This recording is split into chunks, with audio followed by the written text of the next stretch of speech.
Добро вечер, гледате Што не е јасно на програмата на телевизија Алфа. Дали образованието од 1 септември ќе биде нов голем и страшен експеримент? Вечерва со најавата нема да должам премногу, затоа што оваа актуелна тема изминативе неколку дена требаше за жал да биде поодамна, затоа што училиштето треба да почне за од околу 20 на дена, а се уште нашата држава, Министерството за образование и наука, нема прецизирано како ќе се одвива наставата. Изминативе денови се вршат некои анкетирања, се даваат информации, има поделени мислења, што мисли Министерството за образование, што мисли Комисијата за заразни болести, дали наставниците се вклучени во целиот процес, колку со своето мислење допринесуваат родителите. Ова недела е втора емисија на истата таа тема, меѓутоа со различни гости. Вечерва ставот на наставниците го слушаме од професорот Томислав Гиевски, професор по географија, инаку председател на Независен синдикат за образование и наука. Добро вечер и добре дојдовте. Добро најдовме. И господинот Драги Змијанац, председател и основач на првата детска амбасада во светот Меѓеши, кој што ќе ги застапува ставовите на децата и на родителите. Јас прво ќе кажам децата, затоа што во ниту едно од истражувањата не видов некој да ги прашал децата што мислат, како да се одвива наставата од 1 септември. Ке почнам со тоа што го извади во јавноста Министерството за образование и наука на брифинг кој го одржа министерот за образование Арбер Адеми поради состојбата, бидејќи се уште мислам дека тоа е во самоизолација. Мнозинството анкетирани директори на училиштата, наставници и родители се за повторно отварање на училиштата, односно за физичко присуство на децата во училиштата. Истражувањето што го имате вие, Змијанац, кај вас доминира повеќе комбинираната настава. Еве, да започнеме буквално со тоа. Гиевски би започнал од вас како представник, тој што ќе ги брани ставовите на наставниот, на образовниот кадар. Кој од овие два резултати е позитивен и држи за да се примени од 1 септември? Во однос на резултатите, најмногу би се ослонил на оние информации ние кои што ги имаме како Независен синдикат за образование и наука, интеракцијата на родителите, интеракцијата на наставниците кон нашите синдикални представници, кон нашите социјални мрежи кои што ги доставуваат како мислења и дефинитивно превладува и поголем број за ја почитува тезата дека во моментов немаме услови да ги отвориме училиштата, односно доколку истите бидат отворени, би представувале потенцијално или силно жариште за ширење на ковид заразата. И како такви ние почитуваме нивната волја, а во однос на анализите кои што ги има направено Министерството за образование и наука, каде што ги прашале директорите, ја искрено не очекувам никакви други одговори да им дадат. Никој на министерот нема да му рече ние не сум спремен да организирам наставата. Едноставно знаете како функционира образовниот процес во нашата држава, знаете влијанието на политичките партии колку е силно и знаете дека онаа наклонето со онаа лојалност недостасува кога треба, мислам е пресилна и недостасува критиката кога треба да се каже нешто што тука не можеме да го направиме.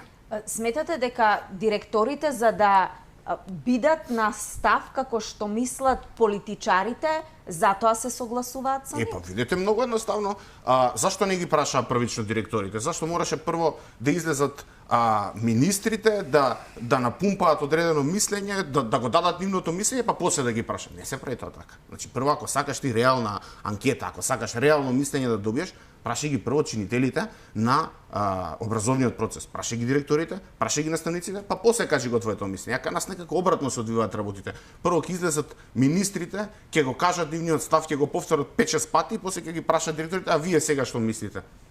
Касно е, требаше порано да ги прашате. Во анкетата Змијанац кај вас верувам дека убедена сум дека политичарите не доминирали нивните мислења. Ако пополниле анкета. Ако пополниле анкета, да. Кај вас доминира ставот на испитаниците со кои работевте да има комбинирана настава. Да, во 68,7, но интересно е, пред да појдам на тој податок за комбинирана настава, да нагласам дека генерално на сите испитаници здравието им е пред се. Значи на родителите.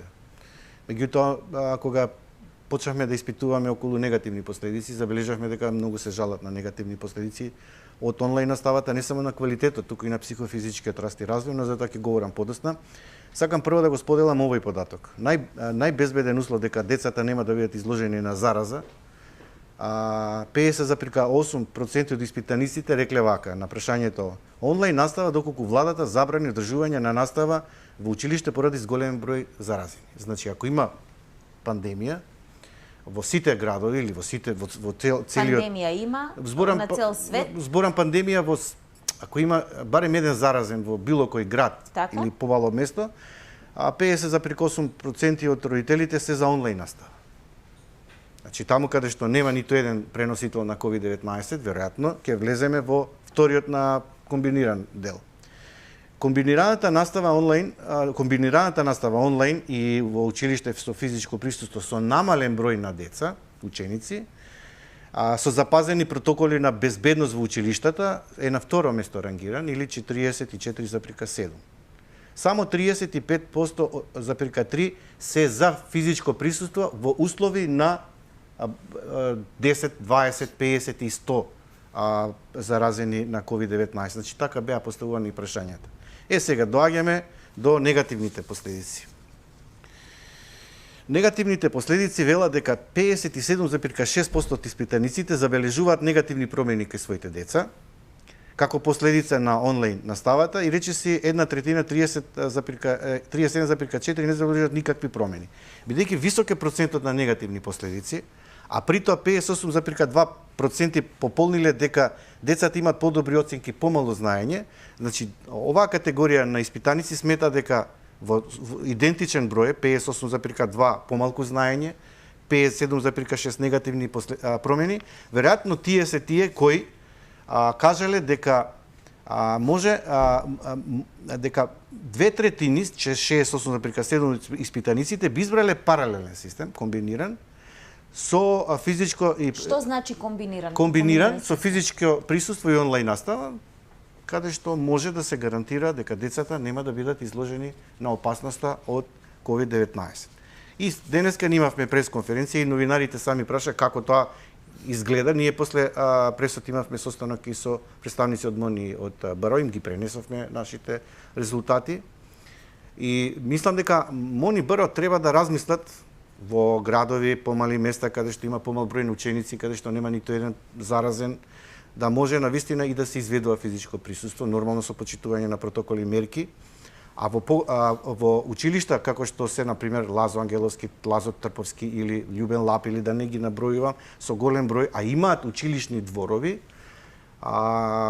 ние разговаравме дека постои можност дури да се организира настава на отворено, како ние денеска што имавме пресно отворено, се со цел барем во летниот период, почетокот септември, октомври или април и мај, децата добавуваат каков таков физички контакт со своите другарчиња и со своите наставници, нормално на растојание од 2 метри, со почитување на сите протоколи, затоа што сепак имаат потреба од физичко некакво присуство и социализација. Значи, негативните последици од испитаниците беа на многу високо место и веројатно затоа тие се ставени во групата дека се спремни и за комбиниран.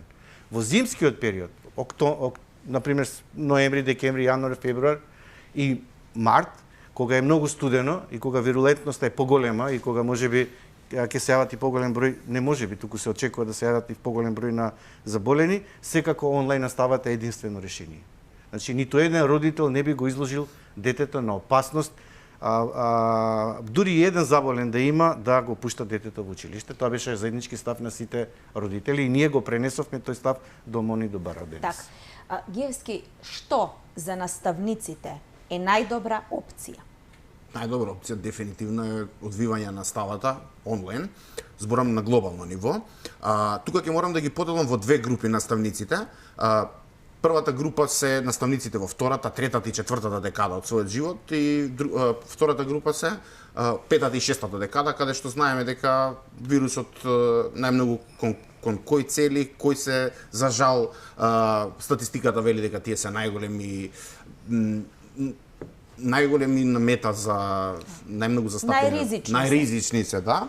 И тука затоа е различен пристапот. Ако направите анализа за помладата популација, да кажам втората, третата и четвртата декада, спремни се. Си ја сакаат професијата, спремни се да преземат ризик. Во однос на свесни се дека стапнувањето во училиште, самиот момент кога децата у 7:30, у 7:45 ќе застанат пред влезот за да влезат сите, тука веќе настанува проблем. Значи, онаа опција за надвор е се оттргаме од тој ризик, но самото влегување во училиштето зграда настанува ризикот и секој наставник го знае тоа. И тука нема бегање од тој факт, но свесни сме и на должноста која што имаме кон нашите деца, но истовремено не можеме да се откажеме од нашите колеги кои што се у петата и шестата деценија, оние истите кои што на мене ми биле професори, кои што сега ми се колеги, кои што 30 години образувале, создавале кадри, ги образувале 30 години образувале луѓе, мене ме образувале и сега јас да кажам дека тие се безбедни да влезат во работната организација, дека ништо нема да им се случи. Не можам да го кажам тоа затоа што за жал ситуацијата е таква каква што е, образовниот систем ни е таков каков што е. Ова нека биде освестување за сите директно инволвирани фактори дека образованието мораме потхитно да му направиме рестарт, затоа што тешко е да не убедат, поготово да ги убедат возрастните колеги кои што 20 години гледаат дека нема недостасува сапун, дека не работат чешмите соодветно. И сега да ги убедите да видите дека хигиената ќе биде на највисоко ниво, тоа е за нив е смешно. И од таму е тој скептицизам и нормално. Гледаат на телевизија, разбираат дека вирусот ги таргетира поготово во тие возрасти, нема начин како да се заштитат ако влезат, ако стапнат во работната организација, односно во училиштето, ако влезат во училницата, знаат дека огромни се шансите да го добијат вирусот, а последиците знаеме дека не се баш пријатни. За вирусот знае да биде и смртоносен, значи тоа е фактичка состојба, дури и кај луѓето што се асимптоматски, за жал нели според кажувањата на медицинарите остава некогаш и трајни последици. Велите онлайн настава. За жал. Ако во училиштата спомнувате нема сапуни, нема средства за хигиена, за дезинфекција, колку недостасуваат. Колку од наставниот кадар е способен да држи онлайн настава, подготвен зборувам, и овде би се приклучила Змијанац и на вас во испитувањата каде што имате одговори дека не се задоволителни резултатите кои што ги даваат од онлайн наставата. Што ни фали нас? Немавме универзална платформа. Сите други земји од регионот кои што извадија онлайн настава има универзална платформа. Овде се случуваше професорите да водат предавање на Месенџер, на Вибер, кој како мисли и сака. Што со тие родители кои што имаат 3 деца дома? Треба да имаат 3 компјутери и 3 соби посебно за децата да следат настава. На некое дете му брзо сваќа и брзо разбира од тоа што му се предава. Меѓутоа некој може само да гледа и ништо да не сваќа. Повелете. Ајде, јас вака малце ќе кажам. Значи, онлайн настава, да, секако кажуваат и самите родители во услови на зголемен број на заболени, но мора да имаме предвид и колку деца ги имаат просторните услови, интернетот, современите технолошки уреди, лаптопи и така натаму, за да имаат можност за квалитетна онлайн настава и како со нив ќе го регулираме онлайн учењето, односно далечинското учење. Тоа е едно. Второ, јас заговарам лично дека не треба да има унифицирано решение за сите училишта и сите градови. И трето, оно што е многу интересно, а морам да го споделам со гледачите, е дека една половина од испитаниците би потпишале дека нивното дете да оди секој ден во училиште, значи тоа е голема бројка, повеќе од половина, но кога ги анализира податоците по основна структура, родители, старатели кои се невработени 56,3% би потпишале секој ден да одат на училиште, вработени во приватниот сектор 56%, додека тука изостанува јавниот сектор. И сега се наметна логично прашање зошто е зголемен број на невработени и вработени во приватен сектор кои ги пуштале деца за секој ден, а го немаме во толка висок процент родители кои работат во јавниот сектор. Дали тоа се должи на тие бенефиции што ги има еден од родителите да биде со дете до 10 годишна возраст од јавниот сектор, дали приватниот сектор би го дозволил, да би ја дозволил таа мерка, дали невработените работат на црно па немаат време да бидат со своите деца, е прашање за дискусија, но ова е сериозен податок која структура на родители би ги пуштале децата секој ден на настава. И тоа е прашање на кое МОН и БРО исто така треба да одговорат. Јас повторно ќе нагласам дека родителите не се задоволни од онлайн наставата и тоа е висок процент заради тоа што не само што има помалку знаење, туку и заради тоа што имаат голем број на негативни промени и последици децата од онлайн наставата. Дори некои се жалат дека не се сериозни во пристапот ни наставниците ни децата кога се изведува онлайн наставата. Значи таа виртуелен начин на комуникација им дозволува да децата можеби и не посветуваат толку сериозно внимание или наставниците како што би посветиле кога би имале физичка настава со физичко присуство. Иако генерално јас имам мислење дека ни онлайн наставата, ни физичката настава како што имавме досега немаме доволно квалитетно образование. И дека треба да се рестартира, реструктурира целиот образовен систем, да, но за тоа треба време и мислам дека овој период што беше од претходно полугодие, не научивме многу за да бидеме поподготвени да стартуваме на време со конкретни чекори кои ќе ни загарантираат поголем квалитет во изведување на наставата. Зошто е такво размислувањето Гиевски на родителите? Во однос на размислувањето на родителите, иако како представник на работниците, ќе си земам за право да направам една мала анализа, затоа што сите пристапуваат на проблемот различно. Секако привилегиите се тука како еден доста битен фактор, но не е тој најбитниот фактор според моето размислување, туку е многу битен составот на семејството. Значи, она семејство кое што 3 генерации живеат во него, каде што имаме децата, учениците, родителите и баба и дедо, каде што се во тоа семејство, тие се многу повеќе против физичкото присуство, не затоа што стравуваат толку за нивните деца, затоа што како што вели статистиката, многу голем дел на нога го поминуваат вирусот. Не за нив, туку стравуваат вирусот од училиште. Не може да го наметнуваме, барем тоа е мое лично мислење и затоа така реагирам, дека да, вирусот е тука, ама некои на нога го поминуваат. Вирусот е многу сериозна работа. Ве молам да се докажам, значи добро, повелете, извинете што излегувам во однос на пристапот и ризичноста кај децата, кај средновековните родители, да кажам, и кај баба и дедо, кај возрастните пензионери, е многу различен. И сега, тука доаѓа стравувањето на и бурните реакции на оние родители што живеат во заедница со нивните мајка и татко, односно со бабата и дедото на ученикот, затоа што тој може вирусот од училиште да го донесе, затоа што образованието на нивното дете е значено, не е позначено од животот на нивните мајка и татко. За разлика од оние пак што, да кажеме, живеат 2 генерации во еден дом, каде што баба и дедо се некаде на страна и не живеат во иста заедница, тогаш е малце поразличен пристапот за нив. Тогаш образованието им е на првично место на истите тие и поразлично пристапуваат на истиот тој проблем и поразлично ги гледаат работите.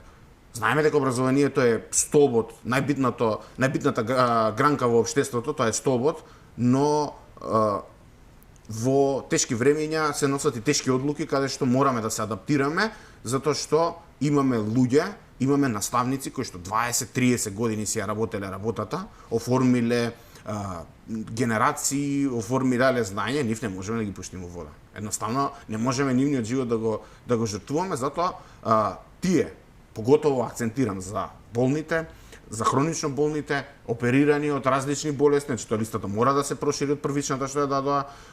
Има многу, за жал, од моите повозрастни колеги од карцином оперирани и тие мора да видат да влезат у тие листи. Возрастните над 56 години комплет, значи тие не смеат да бидат ставени во огинот, односно да бидат ставени внатре во училиштето, освен ако не сакаат. Ако сакаат по сопствена волја, но мора да им се обезбеди алтернатива. Сега во текот на емисијата ќе дадам и конкретни предлози независниот синдикат како истражување што го има. Сега вака. Пристап до интернет и до компјутерска основа. опрема. Исто така беше пречка за некои домаќинства каде 37% од родителите изјавиле дека децата мора да делат лаптоп или компјутер. Меѓутоа, со истиот тој број, значи не истиот број, ние имаме и професори кои што се жалат на тоа дека и тие немаат компјутер, имаат ограничен интернет, имаат ограничена просторија каде што можат и треба да држат часови. Јас ве прашувам, зошто дел од родителите не беа задоволни и со тој процес на настава онлайн? Дали и наставниот кадар беше затекнат? Дали тоа што не направи никаква обука, требаше да направи обука и во летниот период, затоа што не секој професор е спремен да држи онлайн настава или да го задржи вниманието? И колку родителите треба да бидат вклучени во таа онлайн настава, вие како наставен кадар мора и тоа да го знаете, дека на дете родителот не може да му биде авторитет како што може да му биде наставникот.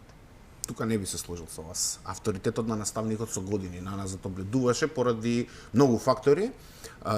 Ние работиме како независен синдикат за образование и наука да го вратиме авторитетот, за се повеќе се соочуваме со ситуации каде што влегуваат родители во училиштето, недолично се однесуваат и веќе имаме и покренато за многу родители, дури се изненадуваат како ние го правевме ова 10-15 години, па пред 10-15 години го немаше независниот синдикат. Сега го има и сега тој стои во одбрана на сите членови и тука почнуваме да го враќаме авторитетот затоа што наставниците кога го формиравме синдикатот беа вметнати, бутнати буквално над зидот и сега ние пробуваме да ја помрднеме таа линија, да им објасниме дека ние сме авторитетот во училиштето и дека ние сме тие што го води до образовниот процес и дека треба многу поголем респект да имаат затоа што ни го има дадено да им го чуваме најмилото. Само да ќе се надоврзам во однос на прашањето, незадоволството од онлайн наставата. Онлайн наставата не може никој па да ја споредуваме со онаа настава што имавме пред коронавирусот. Значи не својствено е, незамисливо е да ја споредуваме. Но онлайн наставата можеме да ја споредуваме со настава каде што јас ќе носам маска, каде што моите ученици ќе носат маска, каде што ќе постои голема незадоволство и револт и страв за ширење на вирусот, затоа што имаме ученици од 7-8 делење, тие знаат, тие се свесни дека во училница да го ќе влезат дека постои ризик. Сега во такви услови спремен сум да ја споредувам онлайн наставата со наставата во такви ризични услови, тогаш. Ама пак не ми одговоривте зошто не се задоволни родителите од онлайн наставата. Затоа што имавме обична настава, стандардна настава како што имавме и започна онлайн наставата и оние споредуваа со претходно не може никој да биде. Значи се дека постои вирусот не можеме со тие исти параметри да споредуваме. Мене ми се допадне на поента кај Томислав Гиевски, ако добро го разбрав, рече дека доколку децата идат на училиште со физичко присуство, постои зголемен ризик не само наставниците да бидат заразени, туку и постарите членови на семејството. И дека на тој начин можеме само да го зголемиме бројот на заболени. Но дури да се согласиме на комбиниран систем на следење на настава, мора да имаме предвид дека носењето маска за децата значи и дополнителен, би рекол, шок од здравствен аспект, каде што ќе треба едно дете да не знам колку часови, по 30 или 20 минути да ја држи маската и да вдишува јагленороден диоксид без при тоа да може да диши воздух. Тоа е исто така атак врз здравјето на детето дополнителен, кој не знам кој може да сноси одговорност доколку така се продолжи.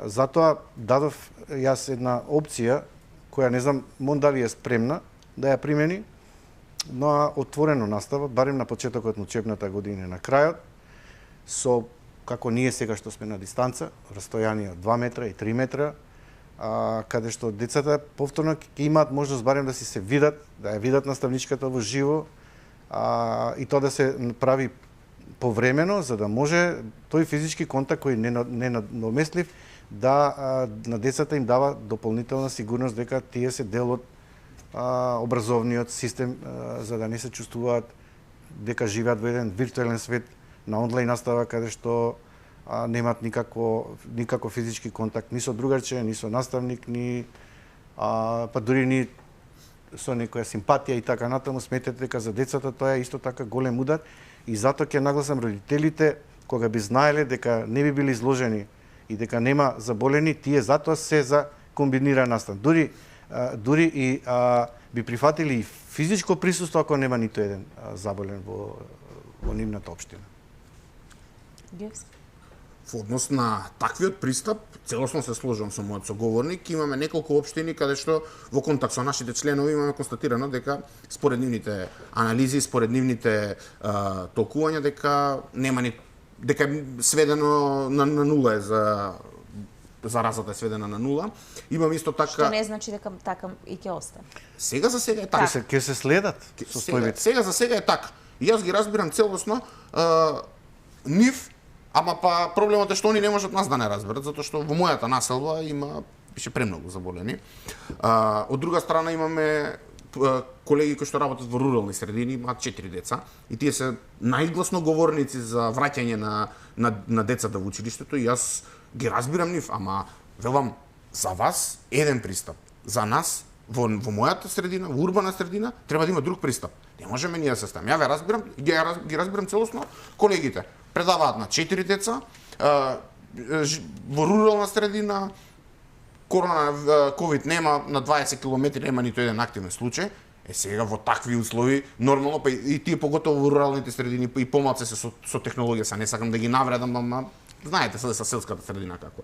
Сега, тие се различен пристап. Таму ни семејствата, ни наставниците немаат услови за онлайн настава, за жал таа е Детска амбасада и синдикатот може да се договорат да нема унифициран пристап, туку да има специфичен пристап во зависност од тоа дали во некоја општина или во некое населено место нема ниту еден заболен, за да може децата да обавуваат и физички да имаат физички пристап во училиштето, нормално почитување на безбедносни мерки, протоколи, мерки и така натаму, а во високоризични општини да продолжи онлайн наставата, квалитетно да се изведува, но повторно имаме дилема дали во училиштата кои што имаат големи дворови може да се направат некакви активности на отворено. Тука во однос на урбаните средини некако не се најдовме дали вие поддржувате таква можност. Сега ќе морам да направам една анализа.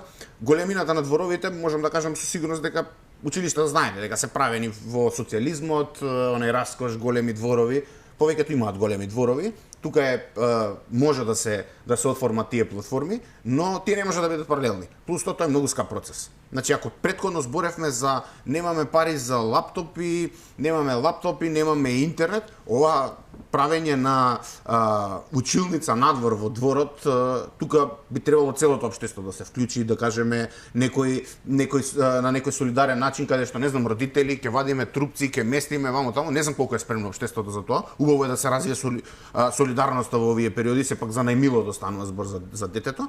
Тука дефинитивно јас би бил пресреќен кога би си го видел мојот клас на едно отворено место каде што би си размениле некои искуства, се немаме видено, сепак сум емотивно поврзан со класот на кој што сум ја класен. Дали може тоа да се изведе? Тоа е перфектна идеја, каде што би можеле да се видиме од време на време, оној социјален аспект да го развиеме. Но дали е тоа возможно, тоа ќе треба мон да видиме колку е спремен да. Дали вашите ученици ви се јавуваат да ви кажат наставнику едвај чекам да дојдам во училиштето да ве видам, да се видам со своите другарчи? Ми пишувале. Како го доживувате тоа, како нивна потреба физички да се сретнат со свој соученик или со професор настав? Јас имам изградено многу добар однос со моите ученици, затоа што не само што сум им бил класен, туку бидејќи живеам во иста средина каде што е училиштето, сум ги носел и на прошетки, сме имале дружба, да кажеме, на некое повисоко ниво. Едноставно емотивно сум пристапил со нив и имаме, се разбира, многу добро. Сега, доаѓаме до онлайн настава. Да. Кој тип на емоција можеме да спроведеме преку онлайн настава, бидејќи образованието не е само образовен систем, туку и воспитен. Каде ни е воспитно? Да, пред се треба да биде воспитно образовен. Но сега ни е образовен, говориме цело време за онлайн настава. Да. Каде е воспитната компонента? Кој ќе работи со децата? Еве, кажуваат 57% дека има негативни промени на децата. Како психологот, педагогот, стручните служби ќе следат состојбата со децата преку онлайн, преку Zoom, преку Skype, преку кои платформи и на кој начин тоа ќе го комуницираат, која ќе биде нивната улога за да видат што се случува со децата во премногу физичко отсуство од училиштето. Што се случува со децата? Со децата што се случува? Со децата дефинитивно и они имаат негативни последици од целиот овој начин на работа, но ние мораме да му пристапиме на проблемов како да, за жал ќе морам да го искористам мојот збор, како да сме војна. Значи јас така гледам на целава работа како да е војна состојба и каде што потребни се да се искористат сите можни механизми. Во оваа ситуација, вака како што е, каде што нас не ни е дозволено да отидеме во европскиве држави затоа што не сметаат за заразено подрачје, ние не можеме ние себе да си глумиме дека све е окей, дека све е фино, дека све е супер, туку едноставно мораме да се сватиме сериозно. Океј, ние разговараме кој ќе сноси одговорност за последиците децата кои ги трпат во нивниот психофизички раст и развој врз основа на онлайн наставата. Кога ти немаш физички контакт да можеш да го следиш детето што се случува со него. Ја би ви поставил, за жал, не би можел да ви одговорам на ова, но ја би ви поставил контра прашање, па кој би сносил одговорност ако децата одат во училиште и го заразат наставникот? Не, меѓу себе ако однесат дома. Ако меѓу себе се заразат. Не, тука се разбравме дека е ризикот голем. Јас ве поддржав, затоа кажав, но зборам сега да не го оддалечуваме, отуѓуваме детето премногу, да се сведе само онлайн наставата на настава, а при тоа да го занемариме во целост психичкиот момент, психолошкиот проблем, службите кои имаат обврска нешто да работат со тие деца кои виртуелно се нели со наставниците кои дури добили поголеми оцени, а помало знаење. Кој ќе ги следи? Дали ќе го градиме капацитетот кај родителите да следат што се случува со децата за да можат да превенираат одредени појави кои се случуваат, а се претежно негативни, за да ги оспособиме да може дополнително да работат со тие деца, да алармираме на време да нешто превземеме, или психолозите, педагозите, стручните служби ќе изработат некакви модалитети за да можат да ги следат децата на некаков тип вонредни активности после наставата, да комуницираат, за да знаат што се случува со нивните ученици. Во однос на последното што го напоменавте, на изработка од страна на психолозите и педагозите на одредени механизми каде што директно ќе бидат инволвирани во контакт со децата, тоа е доста солидна идеја, тоа е доста добра, каде што дефинитивно би требало да се размислува на тоа поле. Пријатно сум изненаден на предлогот. А во однос на тоа, пак како ќе се следат однесувањето, значи ние сме вториот родител на децата. Првиот родител е дома, ние сме вториот родител на децата, каде што за жал се повеќе го губиме тој сјај, таа фигура ја губиме во очите нивни поради милион фактори за кои што во нека друга емисија би требало тоа да се збори. Комплексен е проблемот, на се нема да можеме да најдеме решение. Јас целосно ве разбирам и секој пат велам дека се водам од тезата дека зло е зло, но сега за жал сме ставени кај што треба да го избереме најмалото. Само во оваа ситуација ќе кажам дека сега сме ставени. Иначе ја секој пат ја негувам тезата дека зло е зло и дека треба да се трне целосно на страна. Но во случајов бираме помеѓу помалото зло. Гиевски, сакам се согласувам апсолутно дека нели од две зла се бира помалото. Што треба да направи образованието, наставниот кадар, за да не се доведеме во ситуација да имаме неписмена генерација, еве да се согласиме да има онлайн настава. Мора да кажете каде се пропустите што ги прават наставниците. Дали се води контрола колку деца се присутни на час? Дали часот не поминува купи ден продај? Дали водите сметка на тоа дали сите ве следат? Добро, и во училница кога сте вие 35 деца, ако се внатре не може на 35 деца да го задржите вниманието 45 минути. Колку тие часови траат? Дали се води евиденција на оправдување и на неоправдани? Значи, ние во државата немаме единствена платформа. Сонг, кога зборував со нив и кога гостуваа, кажаа дека нема и обучени наставници. Се случува и наставниците, што не мора да значи дека треба да водат онлайн настава. Дали се направени тие пропусти и како тие пропусти треба да се средат? Значи, не треба родителот да знае да ја предаде уште еднаш лекцијата на детето по физика. Точно. Проблемот се решава многу едноставно. Еве, јавен повик ќе упатам кон Министерството за образование и наука, ќе одвојат некој буџет од 100 до 150.000 евра, ќе изработат платформа за онлайн комуникација која што ќе биде многу едноставна. На зеленото го започнаш разговорот, на црвеното го спушташ разговорот, ги имаш сите заведено кои биле, па и дури да може да некој од моите претпоставени да го посети часот, да влезе во тој кол, да види како јас и дали ја извршувам наставата, значи многу едноставно. Може да се направи, имаме ние Значи ние имаме пропуст и ние не може да се да прифатиме еве од 1 септември ќе имаме само онлайн настава затоа што има корона. Ама видете сега, ја претходно напоменав дека пари ние како независен синдикат не можеме, немаме толку средства да дека независниот синдикат треба да најде пари. Меѓутоа мора да зборуваме отворено дека да, онлайн настава. Еве отворено, ние ги имаме најаките програмери во држава. Затоа сме можеме да се пофалиме. Изработуваат апликации за светски познати брендови. Јас сум сигурен дека ако им понудат некоја сума, и тоа пак ќе кажам за образовниот систем, тоа можеби нема ни 1% да кошта тоа колку треба дезинфекциони средства сите тие работи. Значи, платформа се прави и тоа не е да мора да се обучуваат наставниците. Многу едноставно. Имаш заведено од страната, секој има свој профил, секој наставник, секој ученик му се прави профил, му се дава профилот на наставникот и на ученикот и тој се уклучува во толку и толку часот, според распоред, ученикот влегува, автоматски се води евиденција, значи ние нема што се алатките што и ние ги користиме, се за друга намена. Направете алатка која што ќе биде исклучиво за онлайн наставата. Државата има средства, не се тоа некои огромни средства, значи тоа може многу едноставно да се направи. Zmijanac, дали дете од 6 години и дете од 14 години исто се однесуваат на следење онлайн настава? Ова го разговаравме многу и во тимот и генерално со Министерството, кога имавме една работилница и со БРО и просветните инспектори. Физичкото присуство, посебно колку што се децата помали, со неговиот учител, сега наставник, е незаменливо.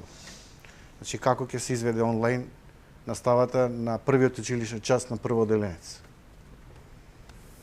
Значи, сепак имаме проблем. За повозрастните деца кои веќе смарт телефоните им се алатка секојдневна и нема за нив проблем да комуницираат, многу поедноставно е. Исто така сега имаме... Ние имаме деца кои што не може да си дозволат смарт телефони. Јас тоа го државата. И тие се се повеќе бројни. Не можат родителите ни интернет да платат. Не само тоа, немаат ни просторни услови, немаат ни физички услови каде што може да следат, а да не говорам за лаптопи, интернет и така натаму. Не имаме и социјални семејства, секако. Реалност. И ние кога збориме за онлайн настава, веројатно мислиме за ситуации за семејства кои можат да се овозможат дури повеќе простор од колку што треба еден простор, затоа што замислите 2-3 деца и така натаму, па и родителот ако е воедно и наставник треба и тој да биде со простор дома. Така, значи да не забораваме дека многу од наставниците се родители. И дека имаме сега родители кои беа дома до 10 годишна возраст, воедно беа и родители и наставници, а наставниците кои беа со своите ученици беа и родители и наставници на своите деца, родители дома, а наставници на онлайн далечинското учење со ученици. Значи тоа се веќе улоги кои се малце измешани. Ако порано го ставме детето во училиште и сметавме дека учителот, односно наставникот, професорот му е вториот родител и нема никаква грижа, барем 7-8 часа додека е во училиште детето, сега веќе тоа го нема. Значи, многу работи се изместени и за многу работи ќе треба поддршка и на родителите, не само на децата, околу далечинското учење. И за тоа треба, навистина, повторно нагласи психосоцијалните служби, стручните служби да поработат не само со последиците кај децата од далечинското учење, туку и со родителите како да се справат со секојдневното присуство на децата во домот, бидејќи тие веќе немаат разграничување што е дом, што е училница. Значи, тие се дома и дома работат, и дома учат, и дома живеат. Нема веќе разграничување одам на училиште и се враќам дома. Дома имам одредени тип на домашни активности, на училиште имам одреден тип на училишни активности. Сега сето тоа е измешано И тоа е конфузија сега и за родителите и за децата. А се надам и наставниците кои се родители, деца истиот проблем го имаат. Многу јасно. Гевски, кои се конкретно вашите предлози за почнување на школската година од 1 септември? Нашите предлози во однос на почнување на школската година, првично од аспект на наставниците, а секундарно од аспект на родителите, е следниот. Значи, ние застапуваме тезата за модуларен пристап, односно паралелен пристап, или тоа би гласило некако, ќе мораме попластично да го објаснам за гледачите, значи воспоставување на втор образовен систем. Првиот образовен систем онаков, таков каков што е сега во моментов, оној стандардниот што го знаеме, а вториот е онлайн настава, каде што секој наставник ќе му биде обезбедено да ја избере опцијата за онлайн или да ја избере опцијата за физичко присуство. На секој родител ќе му биде обезбедено да избере опцијата за физичко присуство на сопственото дете или за онлайн држање на наставата. Сега тука главното решение, мислам, првиот почеток е ќе треба брза централизација на училиштата, каде што на наставниците, јас како просветен работник ќе морам од служба на моето училиште се префрлам во служба на државата, односно на Министерството за образование и наука. Тогаш да не пристапуваме ова училиште има 80 наставници, ова училиште има 70 наставници, во тој случај ќе пристапуваме државата има 33.000 наставници и сите ќе ги искористиме максимум своите капацитети. Во таква една ситуација идеолошки ќе анализирам, јас прв би се пријавил да бидам доброволец, да работам за оние што мора да бидат физички присутни, колегите што су 5-та и 6-та деценија ќе ги оставиме доволно работа завршиле, доволно луѓе описмениле, нив ќе ги посветиме повеќе на онлайн да бидат помалце ставени во ризик. И нормално, секоја средина е различна. Она средина кај што напоменав, кај што има 4 деца, повторно пристапот нивниот избор ќе биде различен. Оној град каде што во крајниот источен дел на Македонија, каде што нема заболени од ковид, барем нема регистрирани, имаат поразличен пристап. Значи, мора да се пристапи секаде различно, да се почитува ставот на наставниците, да се почитува ставот на родителите, односно да се даде опција каде што никоја страна нема да биде ставена во положба каде што ќе биде. Пошто има многу гласноговорници и многу луѓе кои што застапуваат тезата дека по секоја цена мора неговото дете да иде во училиште, ќе разбирам. Но истовремено ги разбирам и другиве што велат по секоја цена не сме да оди детето во училиште. И така да тоа е едно соломонско решение каде што сите страни би биле задоволни. Ја би сакал тука да кажам околу генералното согледување, значи и тука ќе се најдеме дека генерално земено резултатите од оваа анкета што ја спроведовме покажува дека иако родителите имаат различни ставови по прашањето каков тип настава со септември сакаат, дали онлайн или пак физичко присуство, на сите заедничка карактеристика им е здравјето на децата. На сите без оглед дали наставата ќе биде онлайн во училиште или комбинирано, најважно им е децата да се здрави и сигурни. И тука имаме, значи би рекол, едно гласно мислење, ставот на родителите е тој. Имаме различни ставови во однос доколку нема заразени, доколку се обезбедат мерки за заштита, превенција и така натаму. Овие податоци што ги напоменав беа само во такви услови. Во услови на тоа да навистина секојдневно се зголема бројот на заболени, родителите секако не се за ни комбиниран, ни физичко присуство, никако. Значи, зборам, доколку се создадат услови. И затоа ние треба да одиме не на унифицирано, да се следат, значи да се следат состојбите во секоја општина, во секое населено место, во секое посебно училиште и да се постапува специфично според состојбата во училиштето, односно населеното место или општината. Не треба унифициран однос кон сите училишта и за сите родители и за сите ученици. И тука Министерството ќе има повеќе работа и ќе мора навистина да посвети повеќе внимание. Дали Министерството за образование и наука го слушна вашиот став? Дали бевте повикани? Видете вака, како независен синдикат за образование и наука, ние не сме умилениот синдикат. Има умилен синдикат кој што е во стална корелација со Министерството за образование и наука. Добро, и тие рекоа дека не биле контактирани, барем до емисијата. Полесно им е така да кажам. Значи, они се секаде повикани, секаде се присутни, секаде се, само што полесно им е да ја отфрлат топката. Како не викаат. Тие се репрезентативен синдикат, ние не сме репрезентативен синдикат. Ама сте независен. Како? Рековте да сте независен. Да. Тоа е. Не мора да бидеш репрезентативен ако си независен. Во моментот кога ја добиваш репрезентативноста, го добиваш и правото да започнеш штрајк. Ако го добиваш правото да започнеш штрајк, ги имаш силата на своја страна и ги можеш да ги искористиш сите радикални чекори, затоа што смешно е да кажеме не повика. Значи не смеат да не те повикаат. Треба да се тресат пред синдикатот кој што има репрезентативност, затоа што во секој момент може да му го стопира работниот процес. Тоа е силата на репрезентативноста и ние ќе даеме се што можеме во овој период да ги охрабриме просветните работници да сватат дека е време да се разви уште еден репрезентативен синдикат, малце да се изменат мислењата и работиме на тоа и веќе имаме пристап. Да не мислат сите исто. Еве јас можам да го прашам не во улога новинар, ама еве како независен синдикат, има најави во социјалните мрежи дека родителите ќе идат со протест пред МОН ако биде задолжително физичко присуство во училиштата или комбинирано има група на родители кои се само за онлайн настава. Да. Што ќе правиме во таков случај? Како гледате на тоа? Дали може да на родителот му наложите по секоја цена дете да го пушти физички да оди на училиште? Видете вака, значи јас сум представник на наставниците. Родителите јас во оваа држава ги охрабрувам секој да го застапува својот став. Значи, ако тргнете од позиција да се заштити наставникот и неговото здравје, да, бидејќи постои опасност и за децата и за родителите, тогаш вие всушност ги поддржувате и родителите директно. Ама не, чекайте сега како ги поддржуваме родителите. Вие сте за онлайн настава. Тие си се родители. Не, се разбравме дека сте за онлайн настава. Јас ја почитувам, вака, ве молам. Значи јас ја почитувам дека онлайн наставата не е така како што сите ја представуваат дека тоа не смее, дека онлайн наставата таму кај што мора онлайн настава. Океј. Значи таму каде што има опасност од ризик. Кај што има опасност, кај што нема опасност, нормално. Не, јас не велам дека онлайн наставата не смее, ако така ме Повеќето од разбравте. родители, не за вас. Мене ме интересира зошто се такви катастрофални резултатите од онлайн наставата. Мене тој сегмент ме загрижува. Кои резултати? Јас Еве помало знаење, а поголеми оценки. И негативни последици по здравјето и психофизичкиот раст и развој на децата.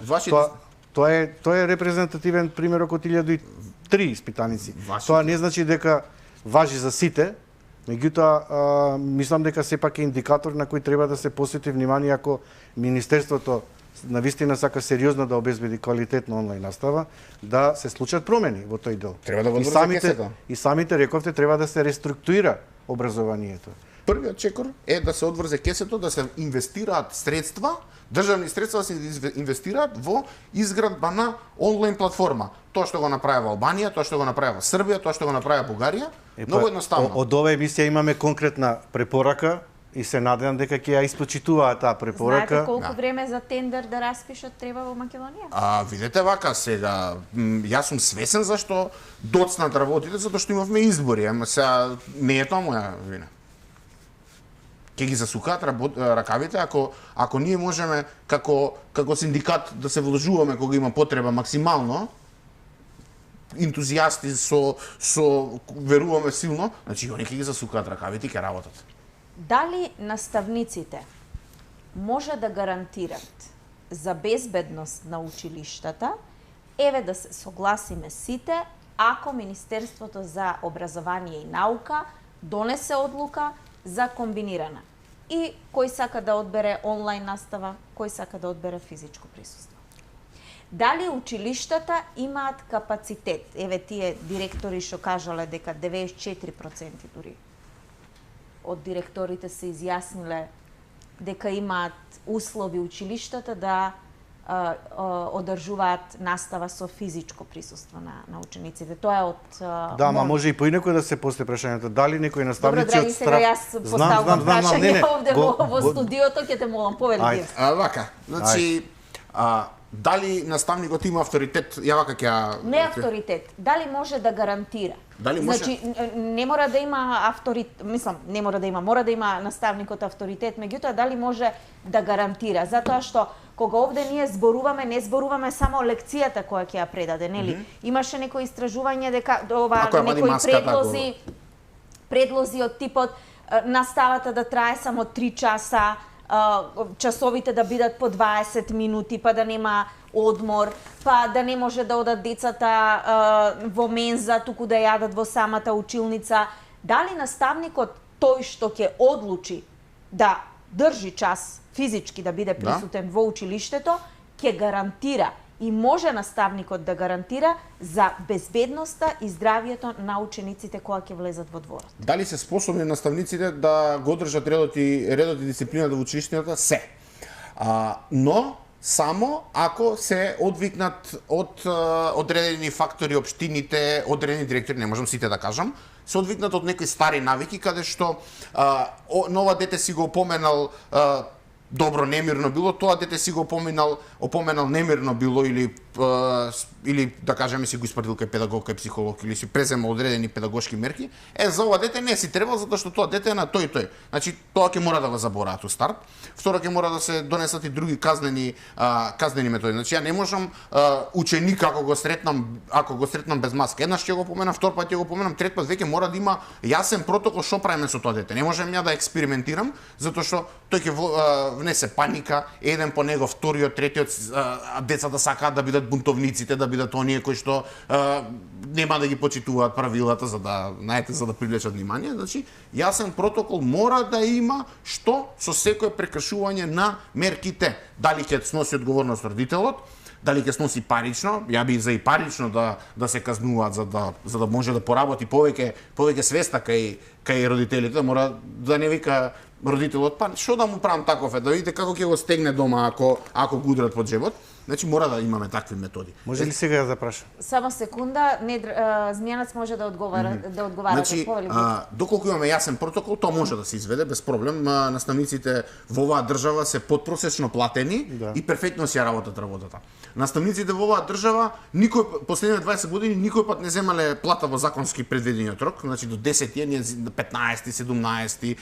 Просветните работници во оваа држава не се исплаќаат по колективниот договор, 2.503 им е коефициентот. И сите овие проблеми што законот крајно не се почитува, просветните работници се толку посветени, максимумот го имаат дадено од себе, иако сме секој пат центар на истрели дека сме вакви или такви, но при такви лоши услови, при такви лоши права, ние обврските си ги извршуваме перфектно. Значи никој не прашал нас за правата, обврските си ги извршуваме перфектно и оваа обврска можеме да извршиме перфектно, иако во зараза е лудо да го започнуваме, во жариште да започнуваме школската година, но во оние места каде што нема зараза, каде што е чисто, каде што е педантно, каде што има по 3-4 деца и такви училишта, дефинитивно мора да им се одврзат рацете на наставниците и да има јасен протокол што со тоа дете, што со ова дете. И исто така ги охрабрувам наставниците, затоа што тие се поплашлива категорија. Ако се случи ситуација одредено дете да биде казнето не носело маска, па директорот да впочне, знаеш ли ти чиво е дете на ово е на тоа, слободно нас да не контактира. Значи ние немаме, буквално не се плашиме од ниту една сила во држава дека може да има авторитет врз нас, значи нас не интересира само законот и ништо друго. Zmijanac повели. Еве сега ми доаѓа времето кога сакам со Гевски да споделам една дилема. Ние ги прашавме родителите, преку родителите дознавме што мислат децата, дали ќе ги пуштат физички, онлайн, комбинирани така натаму. Но некој дали ги праша наставниците, дали прифаќаат физичко присуство или онлайн, и што ќе се случи ако некој наставник од оправдани причини не сака да држи физичка настава, сака да прифати само онлайн настава. Кој ќе го принуди да мора да организира физичка настава ако има ризик по неговото здравје и здравјето на неговите ученици? Многу интересно прашање. Прекинот на работниот процес законски е дозволен само во случај на штрајк. Се останато се смета за неисполнување на своите работни задачи. Алтернативни ситуации би можело да бидат, да речеме дека чувство анксиозност, чувство паника, да мора да посетува психијатар и може да го докаже тоа. Ако тој не се осеќа комотен, може слободно да извади лекарска белешка дека има анксиозност од одреден степен и ќе започне со процес на боледување и тоа и таа опција не ја одбегнуваме. Значи во суштина на пристапот како наставници можеме глобално да им пристапиме. Сега јас нема тука од ова место да ви кажам дека ние сме доволно силни, млад синдикат сме. Постоиме 2 години и ја враќаме синдикалната свест кај работниците. Сите членови до сега ги охрабрувам да си го кажат своето искуство, дали имале лошо искуство со синдикатот, за да ги охрабрат останатите колеги што само гледаат и викаат овој дај ќе ни ги реши проблемите. Не можеме да ги решиме проблемите. Ние можеме само да ги организираме наставниците за заедно да си ги решиме проблемите кои што ги има многу во моментов. Завршни поенти, меѓутоа и моето последно прашање кое гласи вака. Дали Министерството за образование и наука треба да има план Б? Што доколку бројот на заразени енормно порасне во време на инфлуенса и загаден воздух, каде што лекарите предупредуваат дека тогаш заразата може да ескалира, значи да имаме повеќе од овие троцифрени бројки што сега се вртат. И пак, ако воведе вонредни мерки, ако прогласат вонредна состојба, ако повторно се врати полицискиот час, дали тоа значи како треба да реагира образованието, па да не се случи во 5 до 12, и сега тие што одбрале физичко присуство на наставата, сите ќе одат дома и да се направи хаос. Змијана, споведате. Ова ми се допаѓа многу од аспект на... Прво да кажам дека навистина ми инспирација со независен млад синдикат да бидам во студио и им давам подршка затоа што така треба да бидат гласни и бунтовни. И твојата поента во време кога имаме високи PM2,5 и 10 канцерогени частички во општеството, во градовите, каде што секако се зголемува вирулентноста и загадувањето на воздухот и како влие за зголемен број на ново заболени, што во тие услови ќе превземе Министерството. Тогаш и самите родители секако имаат план Б, да не ги пушта децата по такви околности во училиште. Дури ние кога беше зголемена за 10 пати загадувањето на воздухот, баравме бојкот на настава. Ако се сеќавате пред 2 години. Да. Значи во такви околности не доаѓа предвид за размислување опција А, да се оди физички во училиште, туку немаме никаков друг избор, бидејќи, повторно ќе нагласам, ставовите на родителите подеднакво, независно кој каков пристап имал по основ комбиниран физичко и онлайн, сите се за децата им подбороје на здравјето и сигурност. И тука апсолутно ќе добијат подршка и од нас како прва детска амбасада, ако треба и да бојкотираат настава, за да не може никој да ги принуди да одат по такви околности во училиште. Илиевски.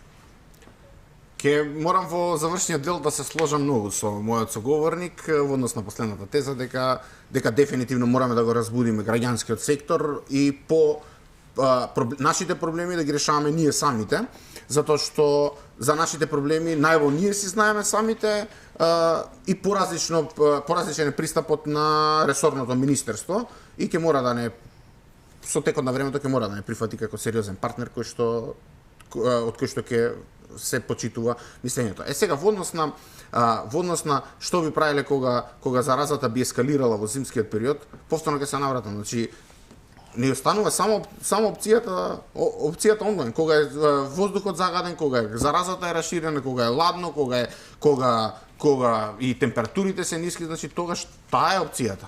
Илиевски, за крај уште нешто. Навистина 94% од директорите имаат услови и можности да одржуваат задоволителна хигиена во училиштата? 94% од директорите му одговориле на министерот. 10.000 анкетирани директори. Му одговориле на министерот.